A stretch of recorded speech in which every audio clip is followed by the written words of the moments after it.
قتل کر چکے تھے. لیکن یہ چونکہ نقیب محسود سوشل میڈیا پر خاصے ایکٹیو تھے, 20-25 ہزار ان کے فالوورز بھی تھے, تصویریں وغیرہ, ماڈل وغیرہ. ہمارے یہاں تو یہ ہوتا ہے نا کہ جو جس کی کوئی تصویر اچھی ہوتی ہے تو اس پہ مذمت بھی ہماری زیادہ ہوتی ہے. زینب کے معاملے میں بھی تصویر ہمارے پاس بڑی اچھی تھی, اس کی پیاری سی تصویر تھی بچی کی, تو مذمت بھی زیادہ ہوئی تھی. اس کے بعد بھی اور بچوں کے ساتھ ہوا ہے, لیکن وہ تصویر نہیں ہے نا, اچھی تصویر, اچھی کوالٹی کی تصویر چاہیے ہوتی ہے. مشال کے معاملے میں بھی اچھی کوالٹی کی ویڈیو آ گئی تھی نا, تو مذمت ہو گئی تھی. ورنہ مشال جیسے اور زینب جیسے واقعات تو ہر روز ہو رہے ہیں اس معاشرے میں. تو بہرحال نقیب محسود کی وجہ سے ایک سینٹیمنٹ پیدا ہوا سوشل میڈیا کی طرف سے اور عوام میں بھی. اور اس بیچ میں جو پہلے سے سٹرگل چل رہی تھی قبائلی علاقوں میں, منظور پشتین تو صرف ایک ہے نا, بلکہ وہاں پر کئی لوگ تھے جو مسلسل سٹرگل کر رہے تھے. منظور تو 20-25 سال کا نوجوان ہے, اس کی تو عمر بھی تھوڑی ہے, وہ تو پیدا ہی اس صورتحال میں ہوا ہے. اچھا, تو وہ ایک موومنٹ بن گئی جو ابتدا میں نقیب محسود تک ہی محدود تھی.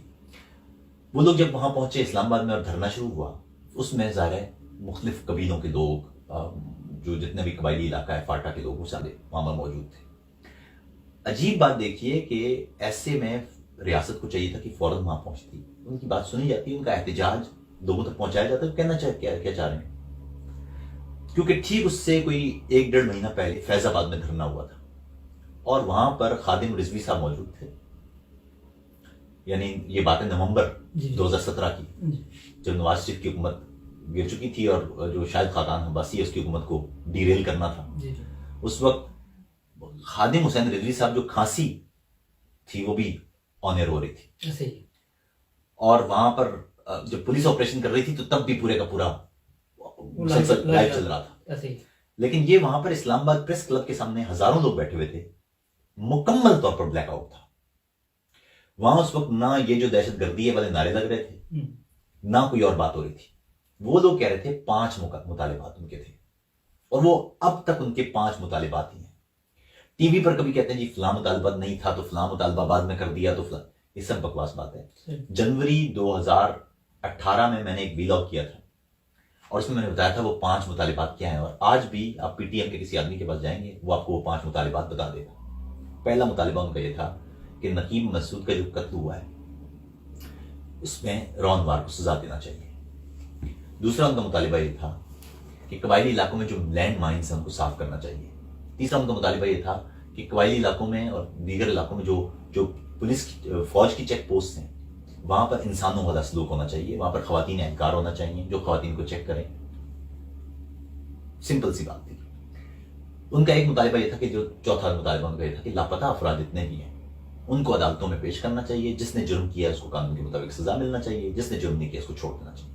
اور 5واں مطالبہ ان کا یہ تھا کہ جتنے بھی ماورائے عدالت قتل ہوئے ہیں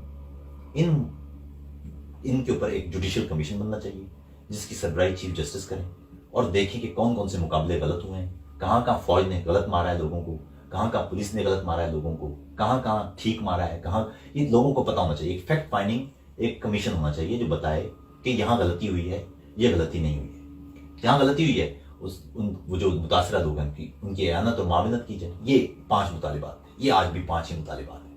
اس میں سے کوئی مطالبہ نہ قانون کے خلاف ہے نہ دستور کے خلاف ہے. ایک بات اور سمجھ لیجیے, ریاست میں جو مختلف اکائیاں ہوتی ہیں وہ رشتہ داری نہیں ہوتی, ان میں معاہدے ہوتے ہیں, وہ معاہدے سے جڑی ہوتی ہیں. پاکستان کے اندر وہ پشتون ہوں کہ قبائلی ہوں کہ بلوچ ہوں کہ سندھی ہوں کہ مہاجر ہوں یا سرائکی ہوں یا دیگر کمیونٹیز ہوں, پنجابی ہوں, وہ سب اصل میں کوئی رشتہ دار تو نہیں ہے. سب کی اپنی تاریخ ہے, زبان ہے, ثقافت ہے. وہ اصل میں جڑے ہوئے ہیں ایک عمرانی معاہدے سے جس کا نام ہے دستور پاکستان کا آئین. اس آئین کے تحت اس خطے میں رہنے والے لوگ پاکستانی کہلاتے ہیں. اگر وہ آئین ختم کر دیں گے تو پاکستانی پھر کوئی نہیں ہے, نہ ریاست کا کوئی وجود ہے, بلکہ سب پھر اپنے اپنے علاقے ہیں. اچھا, تو جب کوئی چیز دستوری ہو تو اس کو دستور کے مطابق آپ طے کرتے ہیں. ایک معاہدہ میرے اور اگر آپ کے درمیان ہے تو میں اور آپ اس معاہدے کے تحت بات کریں گے نا. اس وقت میں اور آپ اردو میں بات کر رہے ہیں, اردو زبان میرے اور آپ کے درمیان ایک معاہدے کی طرح ہے. یہ تو نہیں ہو سکتا ہم اس معاہدے پہ متفق ہوں اور میں مائکرو فون کہوں تو اس کا مطلب آپ کچھ اور لیں, یا یہ کپ کہوں تو اس کا مطلب آپ کچھ اور لیں. ہم ایک ہی مطلب لیں گے کیونکہ اس معاہدے پہ متفق ہیں. مسئلہ یہ ہے کہ شروع دن سے ان کے مطالبات کو دستوری طریقے سے دیکھنے، جانچنے، بیٹھنے، مذاکرات کرنے، کوئی راستہ نکالنے، کوئی سمجھوتا کرنے کی بجائے بلیک آؤٹ کرنا، میڈیا مہم چلانا، الزامات لگانا، فلاں سے مدد لے لی ہے، این ڈی ایس کے ایجنٹ ہیں، فلاں کے ایجنٹ ہیں.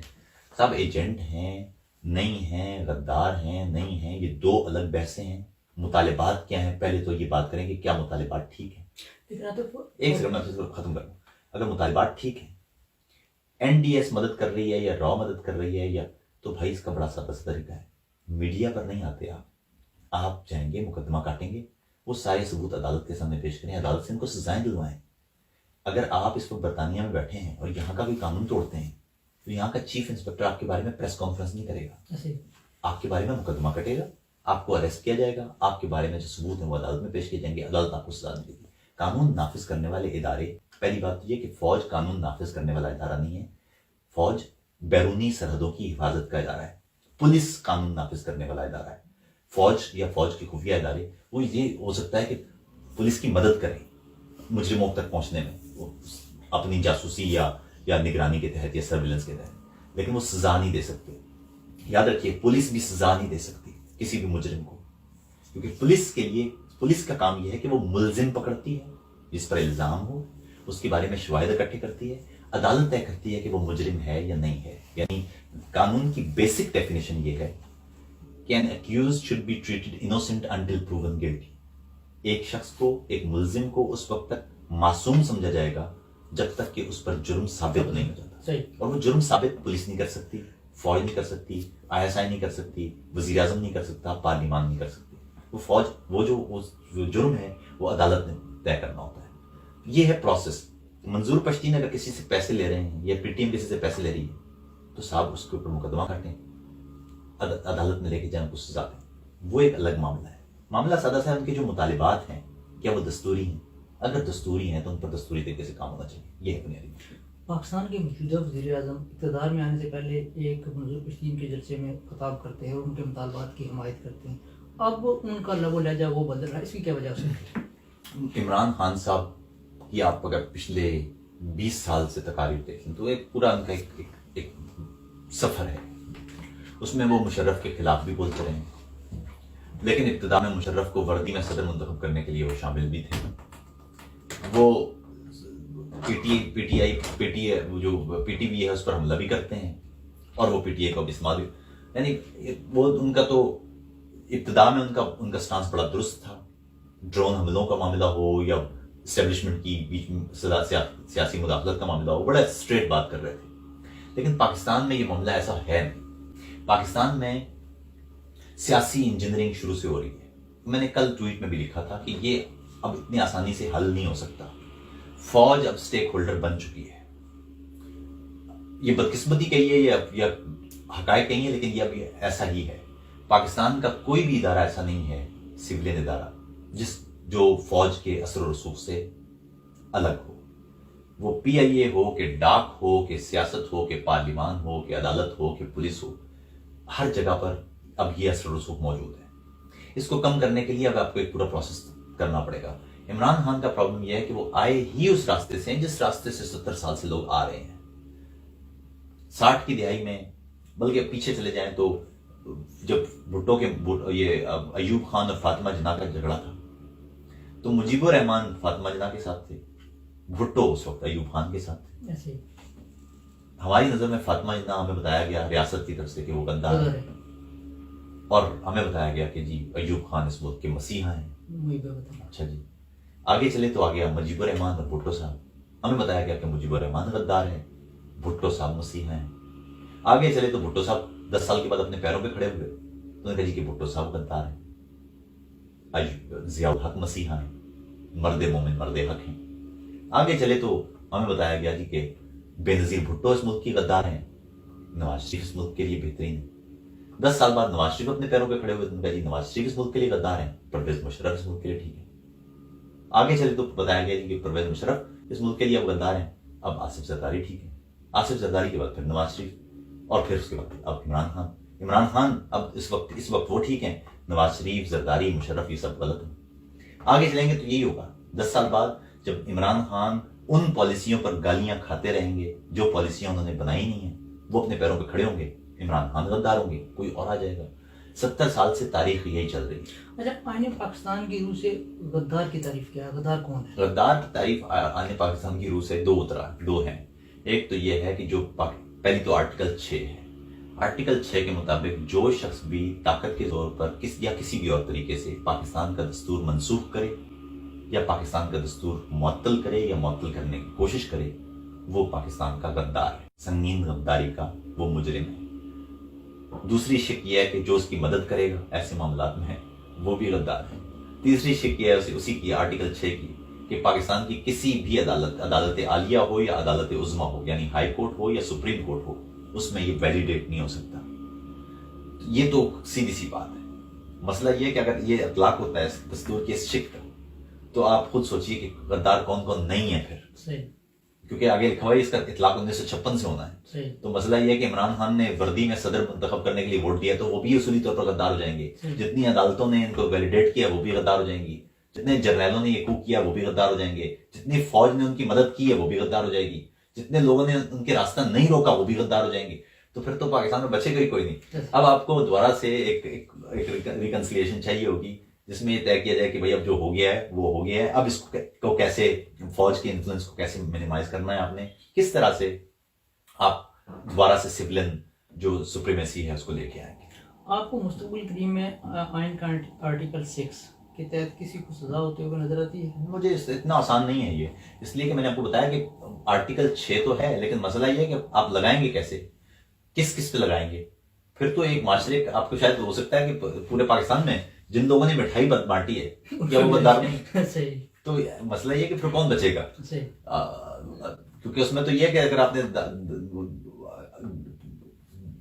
قانون توڑا ہے یا اس کی مدد کی, دستور توڑا ہے یا اس کی مدد کی. لیکن دوسرا طریقہ یہ ہے کہ جو بندہ پاکستان کے دستور کو ماننے سے انکار کر دے دستور کے مطابق, وہ غدار ہے. مسئلہ یہ ہے کہ مولوی عبدالعزیز اسلام آباد میں بیٹھ کے وہ کہہ رہے ہیں جی میں پاکستان کے دستور کو نہیں مانتا, لیکن کوئی کارروائی نہیں ہے. یعنی مسئلہ یہ کہ وہاں پر دستور کے بارے میں جو نیریشن ہے ہماری, وہ لوگوں کو بتائی ہی نہیں گئی. یعنی ہمارے یہاں کہا جاتا ہے پاکستان اہم ہے, دستور اہم نہیں ہے. حالانکہ لوگوں کو پتہ ہی نہیں ہے کہ اگر دستور نہیں ہوگا تو پاکستان ہے ہی نہیں. پاکستان دستور ہی کی وجہ سے ایک ریاست ہے. اگر وہ دستور نہیں ہوگا تو پاکستان کچھ نہیں. اس نیریشن کی وجہ سے اس دستور کی نہ کوئی عزت کرتا ہے نہ. اور مزے کی بات دیکھیں کہ جب ہم بات کرتے ہیں کہتے ہیں جب فوج پہ تنقید نہ کریں, کیونکہ فوج نے تو آرٹیکل 19 کے تحت دستور پاکستان نے فوج کو تحفظ دیا ہوا. ارے صاحب, فوج کو تحفظ دیا ہوا ہے, فوج پر کوئی بطور ادارہ تو کوئی تنقید نہیں کرتا. کسی کو کیا ضرورت پڑی ہے کہ جو فوجی بیچارہ سرحد پہ کھڑا اس پہ تنقید کرے گا؟ کون کرے گا, کیوں کرے گا؟ میرے ابا نے خود فوج میں سرو کیا ہے 32 سال تک, میرے ابا پہ تنقید کیوں کرے گا؟ اس نے تو کوئی پالیسی نہیں بنائی. وہ تو جو آپ نے ڈیوٹی دی ہے وہ اپنی ڈیوٹی کر رہا ہے. مسئلہ یہ ہے کہ پالیسی اگر فوج بنائے گی تو تنقید کس پہ ہوگی؟ آپ بتائیے. آپ پالیسی بنا رہے ہیں تو میں آپ پہ ہی تنقید کروں گا. تھائی لینڈ میں تنقید کس پہ ہوتی ہے؟ فوج پہ ہوتی ہے. مصر میں تنقید کس پہ ہوتی ہے؟ فوج پہ ہوتی ہے. جس ملک میں بھی فوج کنٹرول کر رہی ہوتی ہے تو تنقید فوج پہ ہوگی نا. اب آرٹیکل 19 کا یہاں تک تعلق ہے, وہ لکھا ہوا ہے کہ پاکستان کی فوج کی تذلیل نہ کریں آپ, تو کوئی بھی نہیں کرنے کو تیار, کوئی بھی نہیں کرنا چاہتا. مسئلہ لیکن یہ ہے کہ آرٹیکل 19 آرٹیکل 6 کے بعد آتا ہے. آرٹیکل 6 پر اگر آپ عمل ہی نہیں کرتے تو آرٹیکل 19 آپ کو تحفظ کیسے دے گا؟ اس کی مثال اس طرح سے میں نے پہلے بھی اپنے ایک بیٹھک میں بھی کہا تھا کہ آپ ایک پاکستان میں غیر مسلم ہو, اقلیت سے تعلق رکھنے والا, اور پاکستان کے پرچم پہ کھڑا ہو جائے پیر رکھ کے, آپ اس سے کہیں گے کہ پاکستان کے پرچم کی آپ پائمالی نہ کریں, توہین نہ کریں. وہ کہے گا نہیں, اس پرچم میں تو سفید رنگ مجھے تحفظ دیتا ہے. یعنی سفید رنگ تحفظ تو تب دے گا نا جب آپ پرچم اٹھا لیں گے. آپ پرچم تو آپ نے پیروں کے نیچے رکھا ہوا ہے اور کہہ رہے ہیں. تو بالکل اسی طرح فوجیوں نے پیر رکھے ہوئے دستور کے اوپر, آپ ان کو کہتے ہیں صاحب دستور کے اوپر سے پیر ہٹائیں, وہ کہتے ہیں یہ تو آپ اس دستور نے تو ہمیں تحفظ دیا. تو یہ پورا کنفیوژن ہے اس معاشرے میں, لوگوں کو سمجھ نہیں آ رہی کہ جب تک کوئی ریاست دستور کے تحت نہیں چلتی اس کا کوئی مستقبل نہیں ہوتا. آج ایک اور بات دیکھنے میں آ رہی ہے کہ غداری کا سرٹیفکیٹ بانٹنے والی فیکٹریاں بہت زیادہ کام کر رہی ہیں. اگر آپ انسانی حقوق کی بات کرتے ہیں یا میں کرتا ہوں تو فوراً ہم پر غداری کا الزام لگ جاتا ہے. اس کی کیا وجہ ہے؟ یہ تو شروع سے لگ رہا ہے. مسئلہ یہ آسان ہے نا. مسئلہ یہ ہے کہ میں نے آپ کو دستور کے تحت غدار کی 2 ڈیفینیشن بتا دی ہیں, جو دستور کو ماننے سے انکار کر دے یا جو دستور توڑ دے. تو مسئلہ یہ ہے کہ وہاں پر جو دستور کی بات کرتا ہے وہی غدار ہے. ارے صاحب جس ملک میں مادر ملت ہی غدار ہو، جس ملک میں اسٹوڈنٹ یونین کے وقت 200 کلومیٹر سائیکل چلا کے جناح کی تقریر سننے کے لیے آنے والا مجیب الرحمان غدار ہو، جس ملک میں ہندوستان کی پہلی مسلم اکثریت والی اسمبلی میں پاکستان کے حق میں قرارداد پیش کرنے والا جی ایم سید غدار ہو، اس ملک میں پھر باقی کون بچا؟ جس ملک میں وزیر اعظم بھٹو اس کو پھانسی چڑھا دیا جائے غدار ہے جی وہ بھی. جس ملک میں سٹنگ وزیر اعظم کو اٹھا کے جیل میں ڈال دیا جائے کہ مودی کا یار ہے وہ بھی غدار ہے. تو پھر اس ملک میں آپ خود طے کر لیجئے کہ غدار تو وہاں ہر وہ آدمی ہوگا جس شخص نے بھی قانون کی بالادستی کی بات کی، کیونکہ آپ نے طے کر لیا ہے کہ قانون بالا نہیں ہوگا. آپ خود سوچیں نا، ہمارے یہاں نعرہ کیا لگتا ہے؟ ہمارے نعرہ ہے پاکستان زندہ باد، پاک فوج زندہ باد. ارے بھائی جب پاکستان زندہ باد آپ نے کر دیا ہے پھر تو اس کا مطلب ہے نا اس ملک کے ہر ادارہ زندہ باد ہونا چاہیے. پاک فوج زندہ باد جب آپ الگ سے کہہ رہے ہیں تو آپ یہ کہہ رہے ہیں کہ یہ دونوں الگ الگ چیزیں ہیں، یا یہ دونوں ایک دوسرے کے ساتھ جڑی ہوئی ہیں.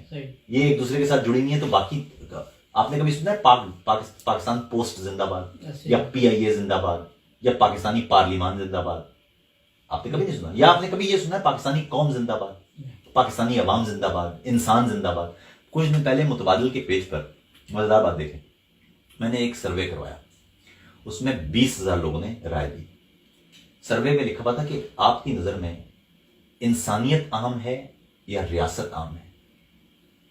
تو 83% لوگوں نے کہا جی کہ انسانیت اہم ہے، 17% لوگوں نے یہ کہا کہ ان کی نظر میں ریاست اہم ہے، انسانیت اہم ہے. تو یہ ہے، اگر آپ کی نظر میں انسانیت اہم نہیں ہے اور ریاست اہم ہے، آپ خود سوچ سکتے ہیں کہ کیا حالت ہوگی. تو غدار سازی کی فیکٹریاں یہ چلتی رہیں گی. یہ کبھی مزے کی بات ہے، جو ملک کے فوجی اڈے دے گا وہ بھی غدار نہیں ہوگا، جو ملک توڑے گا وہ بھی غدار نہیں ہوگا، جو ملک کا دستور توڑے گا وہ بھی غدار نہیں ہوگا. آج تک کسی جرنیل کو سزا ملی نہیں ملی. یہ پہلی دفعہ جو ابھی پچھلے 2 مہینے پہلے جو سزا دی، پاکستان کے جوہری جو تفصیلات ہیں وہ سی آئی اے کو بتائی ہیں انہوں نے، جو اپنے آپ کو محب وطن کریں. جی پاکستان کی جوہری تفصیلات تمام تر وہ امریکہ کو بتائی گئی کہ کہاں پر کیا رکھا ہوا ہے ہم نے، یورینیم اور کہاں کیا بن رہی ہے، کہاں سینٹریفیوجز لگے ہوئے ہیں، کہاں پر افزودہ ہو رہی ہے، کتنی مقدار میں کہاں پڑا ہوا ہے معاملہ. تو اب حالت یہ ہے. اگر یہ امیجن کریں کہ کوئی وزیر اعظم نے کبھی کسی وزیر اعظم نے بھی بتایا، کسی وزیر اعظم نے بھی، اور آپ کو کہا جائے گا بڑے آسانی سے، آپ کو کہا جائے گا تمام سیاستدان چور ہیں، تمام سیاستدان چور ہیں، تمام جج کرپٹ ہیں. لیکن اگر آپ نے یہ کہا نا کہ تمام فوج کرپٹ ہیں تو اب بڑا مسئلہ ہو جائے گا. کہا کہ نہیں آپ ان مخصوص جرنیلوں کے نام لیجئے تو یوں. ارے صاحب اس معاشرے کے لوگ ہیں، وہ فوجی ہوں کہ سیاستدان ہوں، وہاں ہر آدمی کرپٹ ہے. وہاں گنتی کے لوگ ہوں گے جو بڑے طریقے سے زندہ رہتے ہوں گے، یا ضمیر جن کے زندہ ہوں گے، کیونکہ ضمیر بچپن میں تیار کیا جاتا ہے. قوموں کو بچپن میں سکھایا جاتا ہے کہ انہوں نے بیہیو کیسے کرنا ہے. ہر شخص کو وہاں جو تیل بیچ رہا ہے اس نے سیکھا ہوا ہے کہ بھائی مجھے گندا تیل بیچنا ہے، یہ سوچے بغیر کہ وہ گندا تیل بیچ رہا ہے تو اس کو گندی دوائی بھی مل رہی ہے. وہ اگر کچھ غلط کام کر رہا ہے تو اس کو واپس ویسے ہی مل رہا ہے. تو وہاں تو جس کا جو بس چل رہا ہے تو وہ وردی میں بیٹھے گا تو بھی ہمارا ہی آدمی ہے نا، ہماری وہ کوئی آسمان سے تو آئے ہوئے لوگ نہیں ہیں. جب پوری قوم کرپٹ ہے تو یہ کیسے ہو سکتا ہے کہ یہ وردی پہننے کے بعد بندہ سیکھ ہو جاتا ہو؟ وہ صحیح ہے، جیسے سولین ہے ویسے ہی فوجی ہیں، جس کا جہاں جو داؤ لگے گا وہ لگائے گا. مزے کی بات دیکھیں کہ آج سے کوئی 1.5 سال پہلے میں نے ایک ٹویٹ کیا تھا. ٹویٹ یہ تھا کہ جب بتایا گیا امریکہ کی طرف سے کہ جو اسامہ بن لادن کے بارے میں معلومات ہیں وہ ایک کرنل نے دی تھی. یہ اسامہ بن لادن کے بارے میں، اسامہ بن لادن کے ویب بورڈز کے بارے میں جو معلومات ہیں وہ ایک کرنل نے امریکہ کو دی، اور اس کرنل کو امریکہ میں منتقل ہیں، وہ لگژریس لائف گزار رہے ہیں. تو میں نے اس وقت یہ لکھا تھا، میں نے کہا تھا بھائی اگر ایک آدمی، ایک کرنل پیسے لے کے اسامہ بن لادن کا بتا سکتا ہے، کوئی ڈالر لے کے ملک میں اڈے کھول سکتا ہے، کوئی ڈالر لے کے ملک کے لوگ اٹھا کے دے سکتا ہے، تو پاکستان کے جوہری اثاثوں کی بھی تو کوئی قیمت ہوگی نا. وہ کون نہیں دے گا؟ اور وہ اس کے ٹھیک 1.5 سال بعد آپ کو پتہ چل گیا کون نہیں لے گا، ہم نہیں لے گا. تو 1.5 سال بعد آپ کو پتہ چل گیا کہ جی وہ بھی جا چکے ہیں ساری چیزیں. تو یہ ہے کہانی. مسئلہ یہ ہے کہ جب تک آپ اون نہیں کریں گے اس ملک کو، جب تک آپ اس ملک میں رہنے والے انسانوں کو اون نہیں کریں گے، جب تک آپ یہ طے نہیں کریں گے کہ پاکستان زمین کا نام نہیں ہے بلکہ انسانوں کا نام ہے. 20 کروڑ انسان وہاں رہتے ہیں، ان کی زندگیاں، ان کے مستقبل، ان کی ثقافت، ان کی زبانیں، ان کی آگے تہذیب، وہ سب اگر آپ داؤ پر لگانے کو تیار ہیں کہ جی قومی سلامتی ہے، یعنی عجیب قومی سلامتی ہے کہ قوم سلامت نہیں ہے. یعنی آپ خود سوچئے جس ملک میں نیریشن یہ ہو کہ ہم نے 70,000 لوگوں کی قربانی دی ہے. بھائی قربانی تو بکروں کی دی جاتی ہے، دمبوں کی دی جاتی ہے، گائے کی دی جاتی ہے، انسانوں کی قربانی دی جاتی ہے. ہم نے 20,000 فوجیوں کی قربانی دی ہے. یعنی یہ نیریشن دیکھیں، ریاستیں قربانیاں نہیں دیتی، ریاستیں تحفظ دیتی ہیں. یہاں پر کبھی ہے کوئی، آپ خود سوچئے ٹیریزا مے یا انگیلا میرکل وہ ٹی وی پہ آئے اور کہیں گے میں نے 20,000 جرمنوں کی قربانی دی ہے. کوئی مہذب معاشرہ یہ جملہ استعمال کرتا ہے کہ میں نے 20,000 انسانوں کی قربانی دی ہے؟ یہ تو قرون وسطیٰ کے دور کی شاید باتیں ہیں یار، جو بینڈ چڑھاتے تھے انسانوں کو. یہ عجیب ایک ماحول ہے کہ قربانی کیوں دی آپ نے، کیوں دی ہے قربانی؟ اچھا ایک اور مزیدار بات، آپ کہتے ہیں صاحب کہ ہاں یہ پالیسیاں بند کریں، اس کی وجہ سے ہمارا خون بہہ رہا ہے. وہ ٹھیک انہی پالیسیوں کی وجہ سے مرنے والے فوجی نوجوان کی شکل تصویر جاری کر کے کہتے ہیں جی ہمارے تو جوان، ہم تو جوان قربان کر رہے ہیں. تو بھائی وہی تو پوچھ رہے ہیں کہ کیوں قربان کر رہے ہیں؟ یہ نیپال کی فوج کیوں قربان نہیں ہو رہی؟ یہ سری لنکا کی فوج کیوں قربان نہیں ہو رہی؟ ہماری 20,000 فوجی تو ہماری جنگوں میں نہیں مارے گئے. 70,000 آدمی تو ہماری ٹوٹل 3 جنگوں میں نہیں مارے گئے. بھائی اتنا نقصان، اربوں روپے کی آپ نے معیشت تباہ کر دی. ہمیں کیا ملا؟ ٹرمپ ٹی وی ٹویٹ کرتا ہے کہ جی پاکستانی دھوکے باز اور وہ دغا باز قوم ہے، 33 ارب ڈالر میں نے دیے ہیں. پاکستانی قوم کو کہاں ملے؟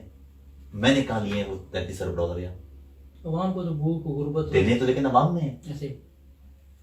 وہ یہ نہیں کہہ رہا کہ پاکستان کے فلاں لوگوں نے، کہہ رہا پاکستان دغا باز ہے، پاکستانی قوم دغا باز ہے. تو گالی میں کھا رہا ہوں اس جرم کی جو میں نے کیا بھی نہیں ہے.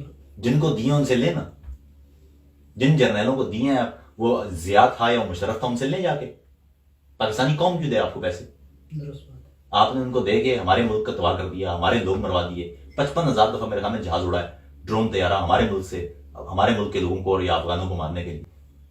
تو جرم تو ہم مسلسل کرتے جا رہے ہیں، پوچھنے والا کوئی نہیں ہے نا یہاں پر. اچھا آصف، آپ کی نظر میں پاکستانی میڈیا کس حد تک آزاد ہے؟ کیونکہ دیکھنے میں یہ آتا ہے کہ بڑے بڑے جلسے ہوتے ہیں پی ٹی ایم کے، وہ مکمل بلیک آؤٹ ہوتا ہے میڈیا پہ. کیا یہ ریاست کا رویہ درست ہے؟ یہ بہت غلط ہے، بلکہ ریاست کی طرف سے باقاعدہ سپانسرڈ ایک نیریٹو چل رہا ہے کہ وہ غدار ہیں. وہ بہت عام سے لوگ جو ظاہر نہیں سوچتے اتنا زیادہ، وہ اس پہ یقین کر لیتے ہیں. مسئلہ یہ ہے ایک سادہ سا سوال کرنے کی ضرورت ہوتی ہے بھائی کہ غدار ہے تو 2 راستے ہو سکتے ہیں نا. اس نے کوئی پیسے لیے ہوں گے، کوئی ہدایات لی ہوں گی. ہدایات لی ہیں، پیسے لیے ہیں، یہ ایک تو بالکل ہی سوال الگ ہے. پاکستان کے دستور کے مطابق مطالبات ہیں، مطالبات پر کیا پروگریس ہوئی ہے یہ تو بتائیں. یعنی عجیب بات ہے کہ این ڈی ایس یا را یا سی آئی اے پیسے دے کے پاکستان کے دستور کی بالادستی چاہتے ہیں. وہ یہ چاہتے ہیں کہ پاکستان میں انسانی حقوق کی صورتحال بہتر ہو. وہ یہ چاہتے ہیں کہ پاکستان میں جوڈیشل کمیشن بنے جو ماورائے عدالت قتل ہونے والے لوگوں کے بارے میں تحقیقات کرے. وہ یہ چاہتے ہیں. وہ یہ چاہتے ہیں کہ پاکستان میں جتنے بھی گمشدہ لوگ ہیں وہ عدالتوں میں جائیں، عدالتوں میں مقدمات ان پہ چلیں، جس نے جو بھی کیا اس کو عدالت. یعنی یہ سی آئی اے پیسے دے گی اس پہ، یہ را پیسے دے گی پاکستان میں جمہوریت کے لیے، انسانوں کی زندگی کے لیے، انسانوں کی بقا کے لیے را پیسے دے گی. کیوں دے گی؟ آئین کی بالادستی کے لیے وہ تو نہیں دے گا. پاکستان میں آپ بھی جانتے ہیں، آپ بھی صحافی ہیں، کسی بھی صحافی سے مل لیں. اب صحافیوں کی ہیں وہاں 2 قسمیں. ایک تو وہ ہیں جو نہیں مانے بات، وہ اس وقت سارے بیٹھے ہوئے ہیں گھر. دوسرے صحافی وہ ہیں جو کر تو رہے ہیں بیچارے کام. آپ ان سے جب اکیلے بیٹھتے ہیں اور ان سے بات کرتے ہیں، وہ بھی ادھر ادھر دیکھتے ہیں اور کہتے ہیں جی بات آپ کو بھی پتہ ہے. صحیح. پریس کانفرنس کے اندر لاسٹ ٹائم حامد میر نے کہا جی کہ اگر آپ نے جو سوالات کیے ہیں کیا ہم پی ٹی ایم کے لوگوں کو بلا کے ان کے جوابات لیں؟ ان کے نہیں جوابات نہیں لینے. تو سوالات کیوں کیے ہیں بھائی؟ پھر سوالات کیے ہیں تو ان کے جوابات لیں، پتا کر لوگوں کو بتائیں تو صحیح کہ ہوا معاملہ کیا ہے. بھائی میں ایک عام آدمی ہوں، نہ میرا پی ٹی ایم سے کوئی تعلق ہے. میرا پشتونوں سے کیا تعلق ہے بھائی؟ میرا بلوچوں سے کیا تعلق ہے؟ میرا سندھیوں یا مہاجروں سے کیا تعلق ہے؟ میرا مسئلہ یہ ہے کہ کوئی بندہ بات کرے گا تو میں یہ دیکھوں گا میرے ملک کے دستور کے مطابق وہ بات ٹھیک ہے کہ نہیں ہے. ٹھیک ہے تو میں کہوں گا جی بالکل ٹھیک بات ہے، کیونکہ میرے اور اس کے درمیان یہ معاہدہ ہے. اس معاہدے پر ہی تو ہم آگے بڑھے ہیں، اس معاہدے پر ہی تو میرا ملک کھڑا ہے. اگر وہ معاہدہ ٹھیک ہے اور اس کی ڈیمانڈ اس معاہدے کے مطابق، میں اس معاہدے پر پروگریس کروں گا. اگر وہ معاہدے کے خلاف ہے، بولوں گا بھائی یہ تو میرے ملک کے معاہدے کے خلاف ہے، سوری یہ بات نہیں ہوگی. اس پہ غیر دستوری تو کوئی کام نہیں ہوگا. تو یہ لوگ تو سوال نہیں کرتے. لوگ یہ تو نہیں پوچھتے کہ صاحب اگر را سے پیسے لیے ہیں تو را پاکستان میں دستور کے مطابق کام کرنے کے پیسے دیتی ہے، لیکن پروپیگنڈا ریاستوں کا تو ایسے ہی ہوتا ہے۔ ہٹلر کے دور میں کس طرح کا پروپیگنڈا تھا؟ امریکہ میں عراق کے جنگ سے پہلے کیا پروپیگنڈا کیا گیا تھا؟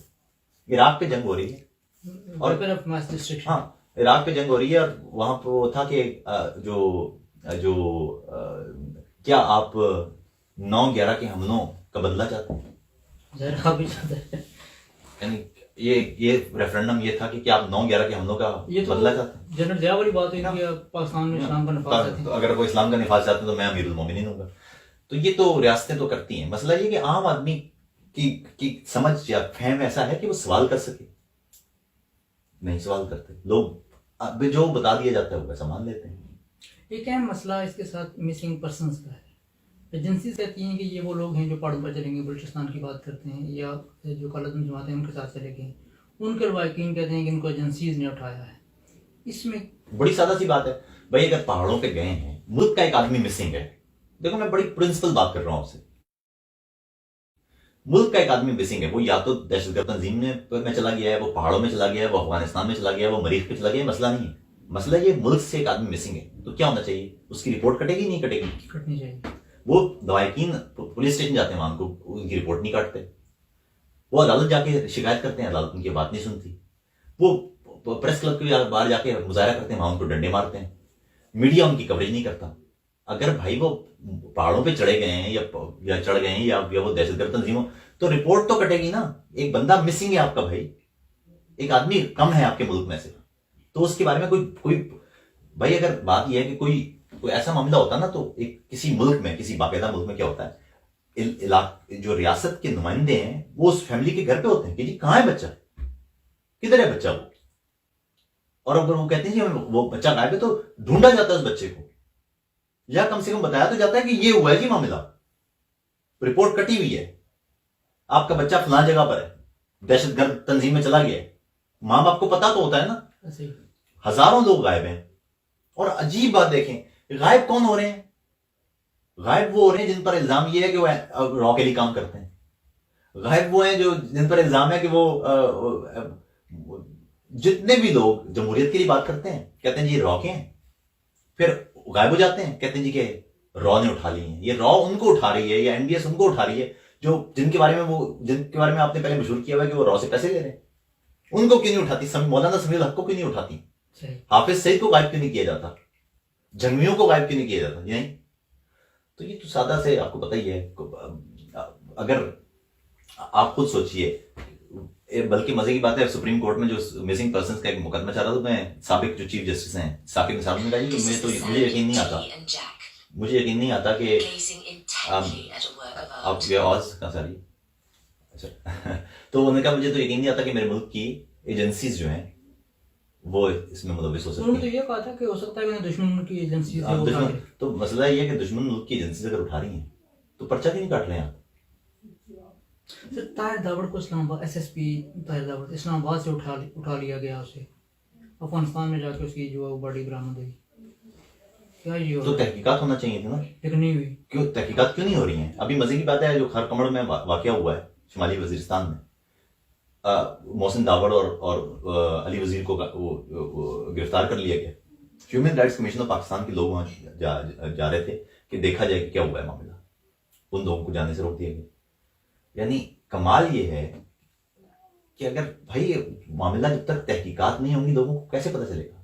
ریاست یہ چاہتی ہے کہ جو وہ کہہ دے لوگ سوال نہ کریں اور ہو بہو اس کو مان دیں، اور آپ سوال کریں کہیں گے جی آپ پاکستان کے خلاف بات کر رہے ہیں۔ اگر آپ نے یہ کہا کہ جی ملک میں غائب لوگ نہیں ہونے چاہیے، آپ پاکستان کے خلاف بات کرنا چاہیے، یعنی پاکستان کے حق میں یہ بات ہوگی کہ اس ملک میں لوگ غائب ہوں۔ آپ کہیں جی ماورائے عدالت قتل نہیں ہونا چاہیے، نہیں آپ ملک کے خلاف بات کریں، جیسے کیا ملک کے حق میں کیا ہے اس ملک میں ماورائے عدالت قتل ہوں۔ آپ کہیں گے جی کہ فلاں کے حقوق کی نہیں، آپ پاکستان کے خلاف بات نہیں کریں گے، کیا ملک کے حقوق میں اگر انسانوں کے حقوق کی بات کریں گے یہ پاکستان کے خلاف بات ہے۔ چاگی میں آپ نے دھماکے کیے ہیں، ایٹمی دھماکے کیے ہیں، اس علاقے کے آس پاس کے لوگوں میں کینسر بڑھا ہے کہ نہیں بڑھا ہے، تابکاری ہوئی ہے کہ نہیں ہوئی، اگر آپ نے اس پہ بات بھی کی آپ نہیں پاکستان کے خلاف ہیں، ارے بھائی وہ جو چاگی میں رہنے والے وہ پاکستانی نہیں ہے، بات نہیں ہونی چاہیے۔ ان کے نزدیک انسان اہم نہیں ہے، ان کے نزدیک صرف وہ انسان اہم ہے جس سے سیاسی فائدہ ہو سکتا ہے۔ یعنی ظاہر ہے تھر میں کوئی بچہ بھوک سے مرتا ہے تو وہ ہمارا ہی بچہ ہے نا. صحیح. لیکن اس کی رپورٹ آپ کو ٹی وی پہ مل جائے گی کیونکہ اس سے فائدہ ہو سکتا ہے. گو کہ وہ بچہ سیاسی فائدے کے لیے تو استعمال نہیں ہونا چاہیے. وہ بچہ تو ہمارا بچہ ہے. پیپلز پارٹی سے ضرور پوچھا جانا چاہیے کیسے مرے ہیں وہ بچے. لیکن مسئلہ یہ ہے کہ ہمارے یہاں سیاسی فائدے کے لیے استعمال کیا جا رہا ہوتا ہے.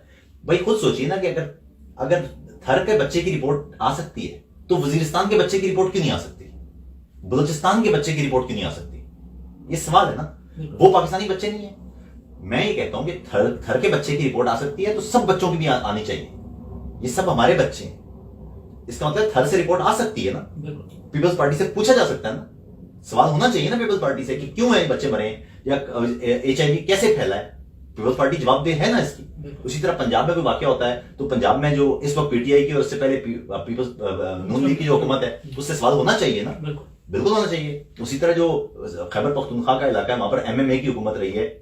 وہاں پر اب پچھلے 5 سال سے پی ٹی آئی کی حکومت ہے پھر پی ٹی آئی کی حکومت. ان سے سوال ہوگا نا. نیریٹو مسنگ کیسے ہیں یہ ہے سوال. یہ تو سوال تو سیاستدانوں سے تو ہوں گے اور وہ کرنے ہیں ہم نے. لیکن مسئلہ یہ کہ نیریٹو مسنگ کیسے ہیں. ہزارہ کمیونٹی وہاں پر رہتی ہے بلوچستان میں کوئٹہ کے علاقے میں. 1 ملین کی تعداد ہے. ان کا کوئی قریب 5% ذبح ہو چکا ہے. ہر گھر سے ہزارہ کی لاشیں نکلی ہیں. لیکن آپ بات نہیں کر سکتے. آپ نے کبھی سوال کیا ہے کیوں میڈیا نہیں کیا وہاں پر؟ کیوں لاشیں رکھ کے لوگ اپنے بچوں کی احتجاج کرنے میں مجبور ہوئے ہیں؟ 3 دن ان کی لاشیں سڑک پہ رکھی ہوئی ہیں. انہوں نے کوئی سوال کرتا ہے کہ وہاں پر 25 پوسٹیں ہیں, ان پوسٹوں پہ ایک بچہ, اس لیے اس بچے اسکول نہیں جا پاتے ہیں کہ 25 پوسٹوں پہ کیسے رکیں گے لائن بنا کے؟ کب نکلیں گے صبح اسکول سے اسکول جانے کے لیے؟ کیا صبح 2 بجے نکلیں گے وہ 7 بجے پہنچنے کے لیے؟ 25 پوسٹیں انہوں نے کراس کرنی ہے. اور 25 پوسٹیں اگر وہاں پر ہیں پھر 25 پوسٹوں کے ہوتے ہوئے دہشت گرد کیسے اندر آ کے مار سکتے ہیں؟ یہ سوال ہونا چاہیے. لیکن یہ سوال کریں گے آپ تو کہیں گے جی آپ تو ملک کے خلاف بات. یہ ملک کے خلاف بات ہے کہ اس ملک کے بندے نہ مریں. اس سے آپ اندازہ لگائیے. ملک کے خلاف بات یہ ہے کہ آپ 25 پوسٹوں کے اوپر سوال یہ کریں کہ 25 پوسٹوں کے ہوتے ہوئے کوئی شخص اندر گھس کے مار کیسے سکتا ہے. اس پہ سوال کرنا یہاں گناہ ہے. تو یہ سوال تو ہوں گے صاحب. بات یہ ہے میری نظر میں تو پاکستان خطہ نہیں ہے, پاکستان ہے انسان. وہ انسان یہاں سے اٹھائیں افریقہ میں رکھ دیں گے تو علاقہ افریقہ بن جائے گا. لاطینی امریکہ میں رکھیں گے تو لاطینی امریکہ پاکستان بن جائے گا. مسئلہ یہ کہ خطہ امپورٹنٹ نہیں ہے, خطے سے زیادہ امپورٹنٹ انسان ہے. اگر انسان نہیں ہوں گے تو یہ ملک نہیں ہوگا. اگر یہ ملک نہ ہو اور انسان ہونا تو وہ خاک کے اوپر بھی, ریگستان کے اوپر بھی پاکستان بنا لیں گے. لیکن اگر یہ خطہ پورا اسی طرح رہے اور اس میں سے انسان ختم ہو جائے پھر یہ خطہ کسی کام کا نہیں ہے. یہ خطہ کس کام کا ہے؟ پھر ہم نے پاکستان نے ہمیں نہیں بنایا, ہم نے پاکستان بنایا تھا. اس علاقے کے خطے کے لوگوں نے پاکستان بنایا تھا. یہ ملک اس لیے بنایا ہم نے کہ یہ ملک ہمارے لیے کام کرے, اس ملک کی ریاست انسانوں کے لیے کام کرے. 70 سال سے مجھے وہ یاد ہے, وہ اشفاق احمد نے ایک دفعہ بڑی عمدہ بات کی تھی. وہ لکھتے ہیں جی کہ جب مسلم لیگ انتخابات ہار گئی 40 کی دہائی میں تو جنہوں نے ہم سے کہا کہ جی مسلم اسٹوڈنٹ فیڈریشن کے لوگ اب مسلم اکثریتی علاقوں میں جائیں اور وہاں مسلمانوں کو کنونس کریں کہ وہ کانگریس کو نہیں مسلم لیگ کو ووٹ دیں. تو کہنے وہاں پر میں ایک گاؤں میں گیا تو وہاں ایک اقبال نام کا ایک آدمی تھا. تو میں نے کہا جی, اور سب اس کو بالا بالا کہتے تھے. تو میں نے کہا بالے وہ یار مسلم لیگ کو ووٹ دینا. تو اس نے بڑا سادہ سا سوال کیا. اس نے کہا مجھے کیا فائدہ ہوگا اس سے؟ پاکستان بنے گا تو مجھے کیا فائدہ ہوگا؟ میری زندگی پہ کیا فرق پڑے گا؟ تو کہہ رہا مجھے اس کو کچھ سمجھ نہیں آئی. میں نے کہا دیکھو ابھی تم کورٹ کچہری جاتے ہو نا تو لوگ تمہیں کہتے ہیں بالے اندر آ, تھانے دار کہتا ہے, جج کہتا ہے بالے اندر آ. پاکستان بن جائے گا نا تو تمہیں کہیں گے اقبال صاحب آپ اندر آئیے. یہ فرق ہے, اتنا فرق ہے. اور اشفاق صاحب کہتے ہیں کہ میں اس بالے سے بڑا شرمندہ ہوں کیونکہ پاکستان بننے کے بعد وہ بالا ہی رہا ہے. اقبال نہیں مانتا اس کو. اقبال صاحب تو آج تک کسی نے نہیں کہا. کیوں بنایا تھا پھر ہم نے ملک؟ ہم نے ملک اس لیے بنایا تھا کہ ہم عزت کے ساتھ ادھر رہیں. اگر گوروں کی حکومت ہم نے ختم کی تھی تو کس وجہ سے ختم کی تھی؟ کیوں آزادی چاہیے تھی ہمیں؟ اس لیے آزادی چاہیے تھی کہ گوروں سے آزادی لینے کے بعد ہم اپنے گھر بیچ کے گوروں کے ملک میں آنے کی کوشش کریں. اس لیے آزادی تھی. بچے ماؤں سے دور, جیسے جوان ہوں ماؤں سے دور. یعنی یہاں پر لوگ ہیں برطانیہ میں پاکستان زندہ باد کا نعرہ تو لگا رہے ہیں, لیکن ایک سوال ہمیں خود سے کرنا پڑے گا. پاکستان تو زندہ باد کا نعرہ تو ہم لگائیں گے, لیکن مسئلہ ہے کہ ہمیں اپنے گھر بار چھوڑنے کیوں پڑے ہیں؟ غربت کیوں ہے وہاں؟ کیوں غریب ہیں لوگ؟ سارے وسائل ہونے کے باوجود کیوں مسئلہ ہے؟ سیاستدان کرپٹ ہے. سیاستدان کیوں کرپٹ ہے؟ کون لایا ہے انہیں؟ اصل سیاستدانوں کے ساتھ کیا ہوا ہے, انہیں کیوں غدار قرار دیا گیا؟ کیا فاطمہ جناح بھی کرپٹ تھی؟ کیا مجیب الرحمان پر بھی کرپشن کے الزامات تھے؟ بادشاہ خان اور جی ایم سید نے کتنی کرپشن کی ہوئی تھی؟ بتائیں نا لوگوں کو. صحیح بات. تو یہ کوئی بتانے والا نہیں ہے. Atif, Pakistan FATF grey list میں ہے, کیا آپ کو یہ نکلتا وہ نظر آ رہا ہے؟ ابھی فی الحال پاکستان کو گرے لسٹ میں ہی رکھا ہے انہوں نے, لیکن جب تک پاکستان اپنا راستہ تبدیل نہیں کرتا, یہ تو ہمارے سر پہ رہے گا معاملہ. آپ جانتے ہیں یہ سوال سادہ سا نا, جمہوریت کے لیے بات کرنے والا انسانی حقوق کا کارکن اٹھ رہا ہے, بلاگر یہاں سے ہالینڈ سے جاتا ہے پاکستان میں جاتا ہے تو 1 منٹ میں گرفتار ہو جاتا ہے, سب خبر ہے. کون سوشل میڈیا پہ کیا لکھ رہا ہے اس کی بھی خبر ہے, کون ٹیلی فون پہ کیا بات کر رہا ہے اس کی بھی خبر ہے, کون جہاز کا ٹکٹ خرید رہا ہے اس کی بھی خبر ہے, کون کہاں پر جلسہ کر رہا ہے اس کی بھی خبر ہے. تو یہ کیسے ہو سکتا ہے کہ جو کالا دم جماعتوں کے دہشت گرد ہیں وہ کتنے پیسے ادھر سے ادھر ٹرانسفر کر رہے ہیں یہ خبر نہیں ہے, کس کو کتنے پیسے آ رہے ہیں یہ خبر نہیں ہے, کون کس کو قتل کر رہا ہے یہ خبر نہیں ہے. سوال یہ پیدا ہے کہ سب کچھ ان کی ناک کے نیچے ہو رہا ہوتا ہے, سب کچھ دیکھ رہے, کیوں یہ جاری اسٹریٹجک ایسٹ بنایا ہے نا انہوں نے, یہ کہ ہم شاید استعمال کر لیں گے ان کو. پاکستان کو اپنی پالیسی تبدیل کرنا پڑے گی. پولیٹیکل اکانومی یہ بتا رہی ہے کہ خطہ آگے نکلتا جا رہا ہے. پاکستان کی اکانومی سکڑ کے ممبئی کی اکانومی سے بھی کم ہو گئی ہے, لٹرلی. ممبئی سٹی, جی, ممبئی سٹی کی اکانومی سے پاکستان پورے کی اکانومی کم ہو گئی ہے. GDP کم ہے پاکستان کے, پورے پاکستان کا GDP ممبئی کے GDP سے کم ہے. سوال تو کرنا ہی پڑے گا کہ پولیٹیکل اکانومی کے لحاظ سے اس علاقے میں لوگ نکل گئے ہیں آگے ہم سے. آپ یہ چاہتے ہیں کہ بھوٹان اور نیپال بھی ہم سے آگے نکل جائیں. اس وقت جو بنگلہ دیش کا ٹکا ہے وہ 2 روپے کے برابر ہو گیا ہے. یعنی آپ کا روپیہ جو ہے وہ 2 روپے ہوں تو ان کا 1 ٹکا بنتا ہے. بنگلہ دیش وہی ہے, اور ہمارے اردو کا محاورہ تھا کہ یہ تو چیزیں ٹکے کی نہیں ہے, ٹکے کی نہیں ہے, اور اکثریت نے اقلیت سے جان چھڑائی. جی, وہ اس لیے نا کہ وہ ہم تو اسی راستے پر ہیں, ہم تو نہیں چینج کر رہے نا. آپ کو طے یہ کرنا ہوگا کہ آپ نے واقعی اب ترقی کرنی ہے کہ نہیں کرنی ہے. آپ نے زندہ باد کے نعرے لگانے ہیں یا زندہ باد کرنا ہے اس علاقے کو زندہ باد کیسے کرنا ہے؟ اس علاقے میں انڈر 30 بچوں کی تعداد, 30 سال سے کم عمر افراد کی تعداد 60% کے قریب ہے, بلکہ اس سے بھی زیادہ ہے. اس علاقے کے تو راکٹ کی طرح اس کی اکانومی کو, اقتصادیات کو ترقی کرنا چاہیے. اس علاقے میں لوگوں کو تعلیم دیں, روزگار دیں. ابتدا میں شاید ہمیں ہنر دینا پڑے. میں ابھی کچھ دن پہلے ایک جرمن پروفیسر کے ساتھ بیٹھا تھا, ہم سوچ رہے تھے کہ پاکستان میں کوئی انیشیٹو کرنا چاہیے, اور میں ان سے یہ بات کر رہا تھا کہ پاکستان کو تعلیم کی اور جامعات کی ضرورت ہے. اس نے مجھے کہا کہ ابھی اس وقت جو آپ کی حالت ہے نا, آپ کو جامعات کی ضرورت نہیں, اب آپ لیٹ ہیں. اب پہلے تو آپ کو ہنر مندی کی ضرورت ہے. اب بچوں کو سکھائیں سکلز, کیونکہ بچے آپ کے اگر 17 سال کا کوئی بچہ ہو چکا ہے اور وہ اسکول نہیں گیا تو اب آپ اس کو جامعہ نہیں بھیج سکتے, اب لیٹ ہو گئے. اب اس کو سکل سکھائیں تاکہ اس کے بچے پھر جامعہ جا سکیں. جو جامعات میں جا رہے ہیں وہ بھی تو ہم بے روزگاروں کی فوج پیدا کر رہے ہیں. ٹھیک ہے نا, وجہ یہ ہے کہ آپ کی پوری اکانومی رکی ہوئی ہے نا. اب بتاتا رہا ہوں کہ آپ کی پوری اکانومی ممبئی کی اکانومی سے کم GDP ہے آپ کی اکانومی کا, تو کوئی تو وجہ ہے نا. وجہ یہ ہے کہ آپ روزگار کے مواقع پیدا نہیں کر رہے. آپ جو ٹیکسوں کا نظام ہے اس کو ٹھیک نہیں کر رہے. ٹیکسوں کے نظام ایمنسٹی سکیمز سے ٹھیک نہیں ہوتے. ٹیکسوں کا نظام یہ ہے کہ جو بندہ نوکری کر رہا ہے, آپ کا نادرا کا سسٹم ہے مثال کے طور پر. اس کا مطلب ہے کہ جو پیسے آ رہے ہیں سب کچھ کمپیوٹرائزڈ ہے نا. آپ کو پتا ہے پیسے آ رہے ہیں کہاں سے آ رہے ہیں, پتا ہے آپ کو. ٹیکس تو بڑا آسان طریقہ ہے. ٹیکس تو آپ لوگ ٹیکس دیتے نہیں ہیں, گورنمنٹ ٹیکس لیتی ہیں. آپ کہہ رہے ہیں لوگ ٹیکس دیتے ہیں, کیوں دیں گے لوگ؟ یہاں پر بھی میرا بس چلے تو میں ٹیکس تھوڑی دوں گا. کسی بھی جگہ پر آپ کو اگر میں کہوں گا آپ خود جا کے ٹیکس دیں تو ٹیکس دیں گے آپ؟ خوشی سے کوئی نہیں دیتا. ٹیکس تو لینا پڑتا ہے نا ریاستوں کو. لیکن وہاں بنیادی اصلاحات کی ضرورت ہے, وہاں ادارے بنانے کی ضرورت ہے, وہاں ہمیں پاک فوج کو مضبوط کرنا ہے, وہاں ہمیں دیگر اداروں کو مضبوط کرنا ہے. لیکن یہ ادارے مضبوط تب ہوں گے جب دستور کے نیچے کام کریں گے, ادارہ بن کے کام کریں گے. جب آپ ادارہ نہیں بنتے اور آپ دستور توڑتے ہیں پھر آپ مسلح گروہ بن سکتے ہیں, آپ تنظیم بن سکتے ہیں, آپ اغوا کار بن سکتے ہیں, آپ جرائم پیشہ عنصر بن سکتے ہیں, آپ ادارہ نہیں بن سکتے.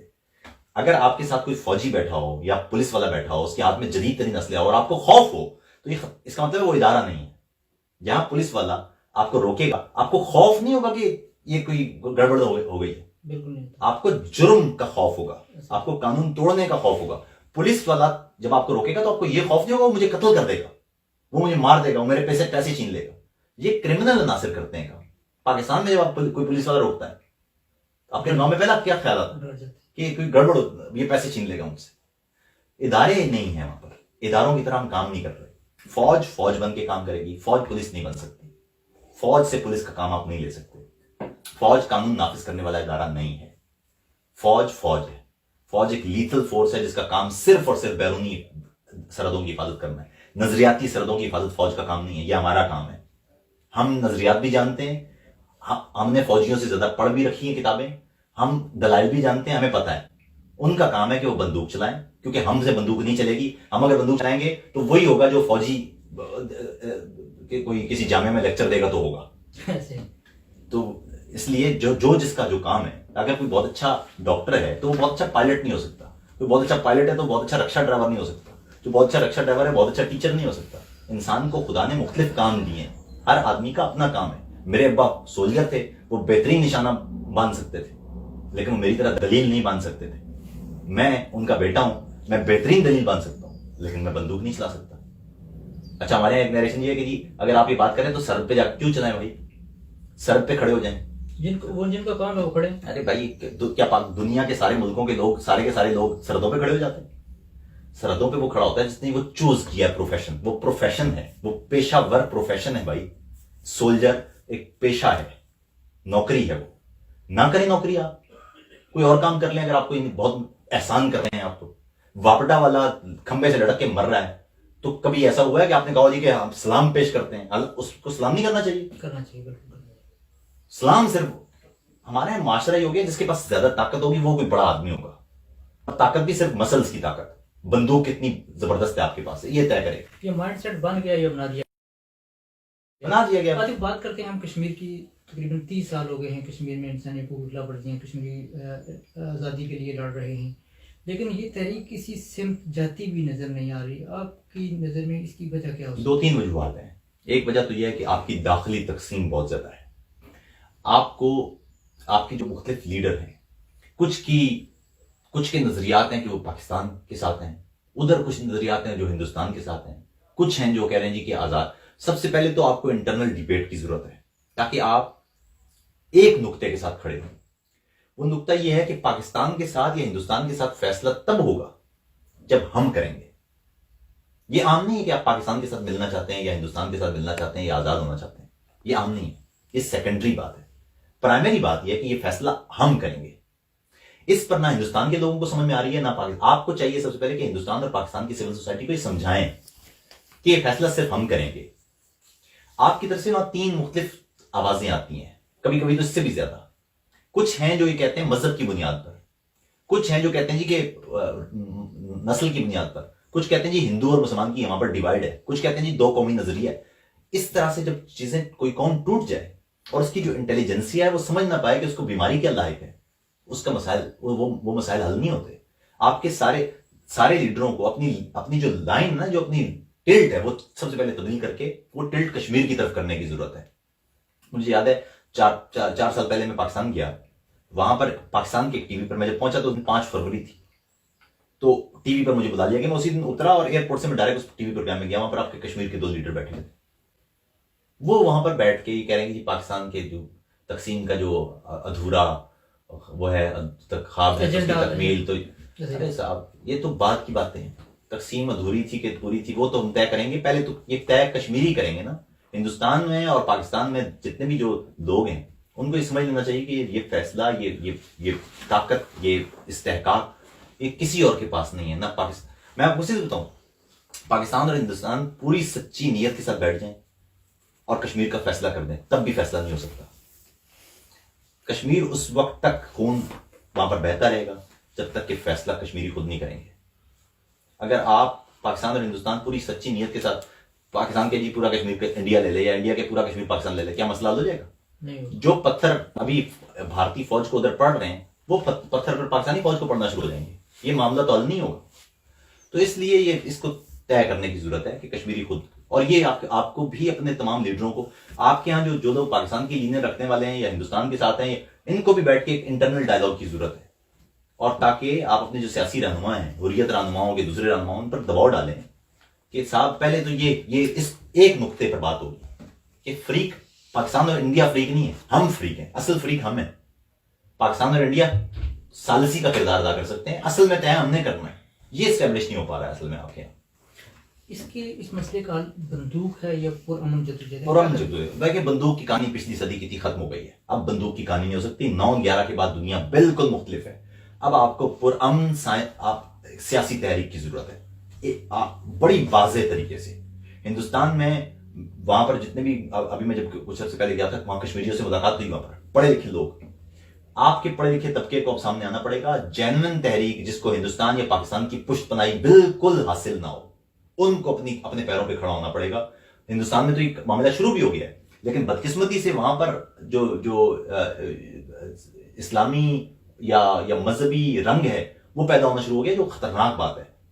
کیونکہ مسئلہ یہ ہے کہ اگر ایسا کریں گے تو پھر وہ جو جموں کا جو ہندو اکثریت علاقہ وہ پھر تو کشمیر کے ٹکڑے کرنے پڑ جائیں گے آپ کو. تو پھر تو اگر آپ کشمیر کی بات کر رہے ہیں تو کشمیر کا جو ریاست کا نظریہ ہے وہ یہ ہے کہ جی تمام لوگ اس خطے میں رہنے والے کشمیری ہیں، سکھ ہوں کہ کرسچنز ہوں کہ ہندو ہوں کہ مسلمان ہوں، وہ سب کشمیری ہیں. وہ یہ طے کریں گے جی ہم نے کیا کرنا ہے اس خطے کے ساتھ. آپ نے اس خطے کے 10 ٹکڑے کرنے ہیں یا ایک ٹکڑا کرنا ہے یا ریاست بنانا ہے کہ الگ کرنا ہے کہ ملنا ہے، یہ بھی آپ نے طے کرنا ہے. اس کے 10 ٹکڑے اگر آپ خود کرتے ہیں تو وہ آپ کا حق ہے، اس کا ایک ٹکڑا آپ خود بناتے ہیں تو وہ آپ کا حق ہے. یہ میں نہیں طے کر سکتا، یہ ہندوستان طے نہیں کر سکتا. وہاں پر بھی ہم نے بات کی، وہاں پر بھی لوگوں کی بے انتہا کہانیاں ہیں. عجیب بات ہے کہ کشمیری کوئی بھی ہو اس کے ساتھ بیٹھیں گے تو آپ کو ایک کہانی بتائے گا. ہر کشمیری کا ایک کہانی ہے. یہ کہانیاں سامنے آنی چاہیے. ہندوستان اور پاکستان کی سول سوسائٹی کو یہ کہانیاں بتانا چاہیے. ابھی جو بات ہے یہ یہاں جتنے بھی لوگ سن رہے ہیں ان کو پتا ہونا چاہیے کہ ظلم کی کوئی انتہا ہوتی ہے. کسی قوم کو جو قومیں 2 حصوں میں ٹوٹی ہیں ان سے جا کے پوچھیے، یہ جا کے جرمنی میں پوچھیے کہ کیا ہوتی ہے، کس اذیت کا نام ہوتا ہے جب کوئی قوم 2 حصوں میں ٹوٹتی ہے. آپ تو 2 سے بھی زیادہ حصوں میں ٹوٹ چکے ہیں. شمالی اور جنوبی کوریا کے لوگوں سے جا کے پوچھیے، جب قومیں تقسیم ہوتی ہیں تو بڑے کرب ہوتے ہیں ان کے. اور اوپر سے وہ اگر یرغمال بنی ہوئی ہوں، 2 طاقتوں نے انہیں بندوق کے زور پر گھیرا ہوا اور 70 سال گزر جائیں، انہیں پڑھایا جائے تو جھوٹ پڑھایا جائے، ان کی تاریخ مسخ کر دی جائے، ان کی ثقافت تباہ کر دی جائے، ان کی زبان برباد کر دی جائے، تو یہ آسان نہیں ہے اس سے لڑنا. خوشی کی بات یہ ہے کہ آپ لوگوں نے مجھے پورے ہندوستان کے خطے میں سب سے زیادہ سیاسی شعور رکھنے والے لوگ کشمیری ملتے ہیں. ہر آدمی اپنی تہذیب جانتا ہے، اپنی زبان اور اس کی اہمیت جانتا ہے، اپنی شناخت جانتا ہے، اپنا تشخص جانتا ہے، اس کو کہانی پتہ ہے اپنی. عجیب بات یہ ہے کہ ہندوستان اور پاکستان نے پوری کوشش کر لی، پڑھا کے سب کچھ کر لیا، یہ کہانی نہیں بھول رہے کشمیری. اور اسی لیے آپ کی تحریک بھی زندہ ہے. جس روز یہ کہانی بچے بھول جائیں گے یہ تحریک ختم ہو جائے گی. عاطف، آخر میں ہم آپ سے آپ کی نظم مشورہ سننا چاہیں گے. اچھا، مشورہ ہے مجھے میرے احباب کا، ہونٹ سینوں کی خطرہ میری جان کو ہے، روشنی کے شکاری ہے نکلے ہوئے، وحشتوں کی ضرورت شبستان کو ہے. وہ جو شمشیر میرے تحفظ کو تھی وہ ہمیشہ میرا سر اڑاتی رہی. وہ جو معمور میری حفاظت پہ تھی میری بندوق مجھ کو مٹاتی رہی. میں قلم کار تھا جس نے ہر حرف کو اپنی مٹی کی عظمت کا عنوان کیا. قوم کی سرنگونی کے احساس سے اپنے لفظوں کو وحشت پہ قرباں کیا. چپ رہا کہ میرے لفظ سچے سہی، خلقت شہر پر خوف طاری نہ ہو. سوچتا تھا کوئی سوچ کا زاویہ حاکموں کی سماعت پہ بھاری نہ ہو. پر میری چپ میں گھر میرا جلتا رہا، میری گلیاں کہ خبریں اگلتی رہیں. میرے اپنے کئی گمشدہ ہو گئے، مسخ لاشیں تواتر سے ملتی رہیں. سلسلہ ہوس ناک چلتا رہا، شہر جلتا رہا، دیس جلتا رہا. لوگ مرتے رہے، در اکھڑتے رہے، ایک کے بعد ایک گھر اجڑتا رہا. آج سندھو سے فاٹا تلک خون ہے، میرے کشمیر بولان سنسانیاں. میرے شہروں میں ہیں عسکری ٹولیاں، میرے کھیتوں میں اگتی ہوئی گولیاں. مشورہ ہے مجھے میرے احباب کا، شہر میں زخم پر چیخنا جرم ہے. ظالموں کو سہولت مہیا کرو، سوچنا جرم ہے، بولنا جرم ہے. گمشدہ دوستوں کی شکایت نہ ہو، مسخ لاشوں پہ کوئی عبارت نہ ہو. شعر کہتے رہو گیسو و زلف کے، خاک اڑنے کی لیکن حکایت نہ ہو. میرے احباب مجھ کو بتاتے نہیں کیا میرا دیس بس خواب رہ جائے گا؟ ہو جو محدود پنڈی سے لاہور تک، کیا میرا ملک پنجاب رہ جائے گا؟ مشورہ ہے مجھے میرے احباب کا، ہونٹ سینوں کے خطرہ میری جان کو. بہت شکریہ.